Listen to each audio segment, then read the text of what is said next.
Hey YouTube, this is Kevin Boland of Boland Small Engine, and today guys I'm working on a Z-Beast 62-inch commercial duty zero turn.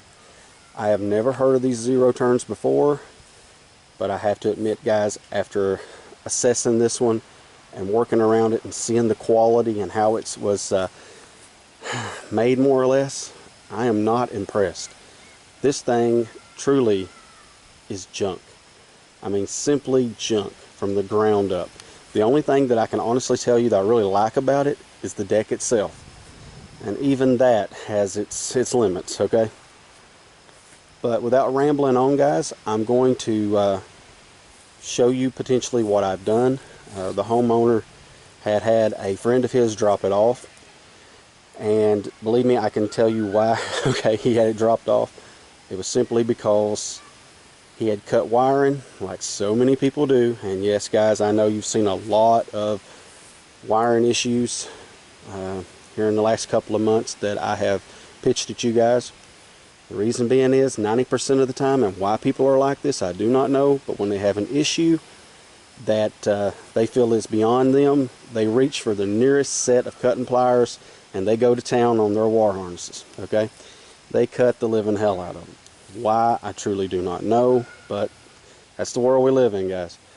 I'm going to show you what the homeowner done, or at least someone, okay, let's say that, at least someone did it. As you can see, he put a fuse holder in and he cut the living hell out of his existing wire harness to ensure that it would fit. If you look, you'll also see there's a secondary wire that's below this fuse holder. Hopefully I'll be able to stick my hand in there and let you guys see that. As you guys can see, that was just cut away and it wasn't even put back. So I've got to figure out potentially what that does. I will note guys that in order to give this guy an honest answer as to whether or not his pumps was ruined, I had to get this engine started. Now, with that being said, someone, and I'm going to say it was the homeowner, had actually made an attempt to work on this engine before they had dropped it off here. And in doing so, they've lost a few of their bolts, which doesn't surprise me considering this. You can clearly look at the battery and see that that's not right. And of course they've used a universal style solenoid in desperation, trying to get some kind of wire harness fabricated that would actually work this piece of equipment. But you can see that they had actually cut a little place here so that they could connect another wire and allow this afterfire solenoid to activate, so they could initially get this engine to run. Now, with that being said, it's not that big a deal, because honestly, all I'm going to do here in a minute to show you guys that this starts is take a jumper and put it on that afterfire solenoid wire and run it up to the positive post on the battery. Honestly guys, when I originally done this engine would not run at all, okay? Even as I was trying to crank the engine over from the solenoid, it would not start. The reason being simply because the carburetor was clogged up. Now you guys have seen in the past how I repair these carbs, so I'm really not going to go into that. I'm just going to tell you that the carb was definitely clogged up with sediment and nasty debris, okay, that made its way through the fuel filter. So that in itself was a pain in the butt. I'm going to show you guys this really weird wheel motor system, if you will. I'm sure that there's there's a technical name for this this piece, but it's like nothing I've ever seen, guys. Truly a very strange way to put a zero turn together, considering that all of them I've ever seen, guys, have potentially ran off of hydraulics. I mean, you know, this is very unique. Now granted, it does have hydraulics underneath. Hopefully, guys, you'll be able to see that. I'm down here at ground level, so you guys can hopefully get an idea about what these things are made like.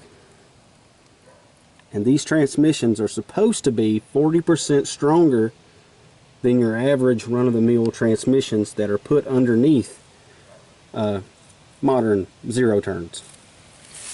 And guys, I gotta be honest, I don't see anything underneath there that impresses me that much. So without further ado, guys, there's no way that I can use the current wire harness as it is. So basically, I unplugged it to ensure that there's no issues in running the engine. The key switch is basically shot, guys. I've done checked it with an ohms meter, so I'm going to have to potentially get a new key switch in order to rewire this the right way. But I can at least show you guys that the engine runs. So what I'm going to do, guys, I'm going to choke it.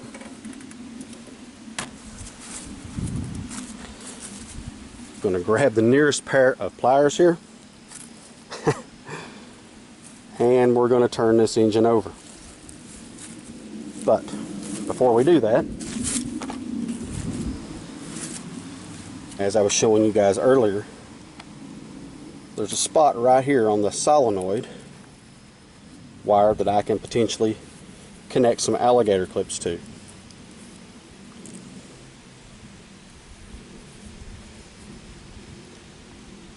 Sorry guys, I'm just trying to zoom in here.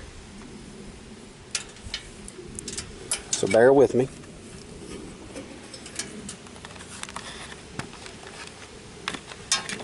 I'm doing this with one hand and trying to hold the camera all at the same time, guys. There we go. I think I got it on there for you. And now we're just going to hook it up to the battery. And you guys are going to hear it click.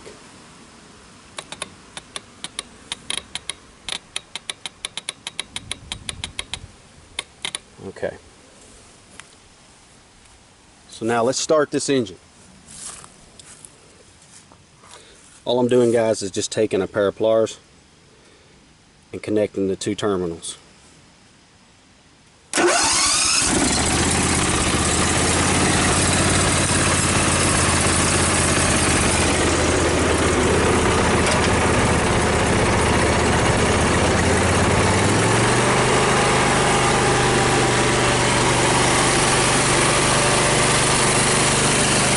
As you guys can see, the engine runs great. I cleaned the car, couldn't ask for a better running engine. But unfortunately, guys, the mower wire harness is going to need a lot of work. I'm just going to unplug the alligator clip so it'll die. The reason that died, guys, is quite simple, okay? By basically eliminating the power to the afterfire solenoid, it closed and it burnt what little bit of gas that was left, you know, from the carb, or closed it off, shall we say, and that basically allowed the engine to stall.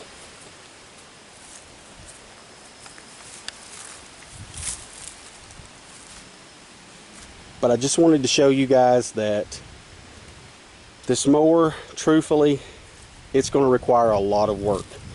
I do not know whether the homeowner is going to potentially want to buy a new trans, because I know for sure that this side, the right hand side, doesn't work at all.